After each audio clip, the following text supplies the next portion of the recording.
He's talked about a cabinet of all the talents. From this far away, I think he seems to have done that. Dominic Raab, Deputy PM, Jeremy Hunt stays as Chancellor. He's kept Suella Braverman as Home Secretary. James Cleverly stays as Foreign Secretary. Ben Wallace. He brought her back. Yeah. He brought Suella back. Suella, that's it. Yeah. I'm just wondering, Michael Gove is back as the Levelling Up Secretary. These are smart people. Why do you think he accepted Jacob Rees-Mogg's resignation prior to the Prime Minister announcing his team? So I think he was going to sack Jacob. He and Jacob had strongly disagreed on a number of issues, mostly actually on taking advantage of Brexit.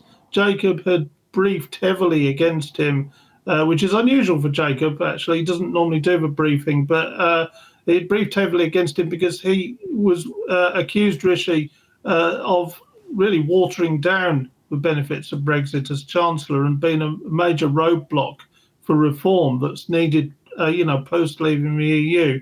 There's a lot of big disagreements there. Right. Jacob was very much a man of Boris Johnson as well. Yeah. And if you look at the Boris Johnsonites are all out now. And but this reshuffle's very interesting. He has kept a lot of stability in there. Yeah. He's kept a lot of Truss's appointments in there. And a lot of talent. Yes, as he said, he's brought back Suella a lot of talent. Did Boris Johnson have more than 100 backers?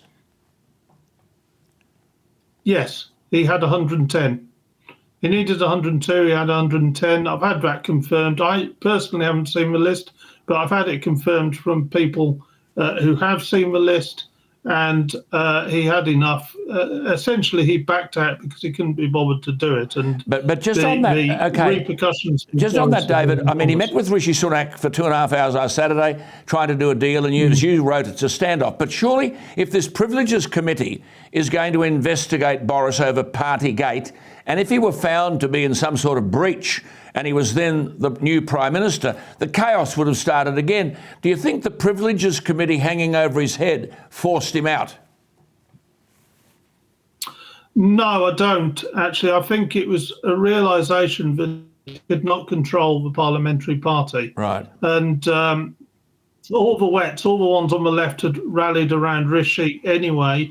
But I think the key one is getting back to Suella Braverman, who had to resign a week ago as Home Secretary, is back now.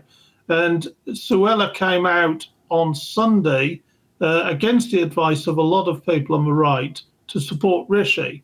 And, she told friends that basically we couldn't go through the kind of circus again, the chaos again. And she was doing it really for stability and for unity. Yeah. And of course, she's now been rewarded. Yeah, and she's got a future. She's very able, Suella Braverman. What was the reaction of senior Conservatives who'd gone out on a limb to support Boris, and then he pulled the plug? I mean, you wrote that some of his supporters were already posting on social media the case for his return, and none of them had been warned that he decided to pull the plug.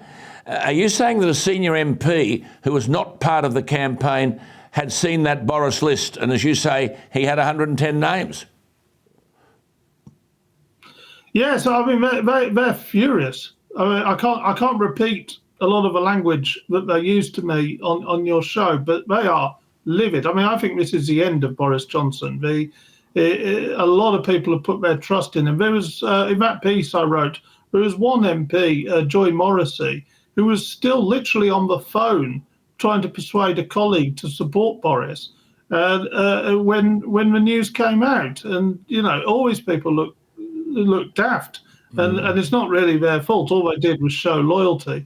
I mean, the big thing is, though, that Boris stopped a candidate of the right from emerging. There could have been somebody like Suella Braverman or Kemi Badenoch could have emerged as a candidate of the right. He killed off that opportunity and essentially ensured a coronation for Rishi Sunak, which, of course, has made ordinary members of the Conservative Party absolutely livid.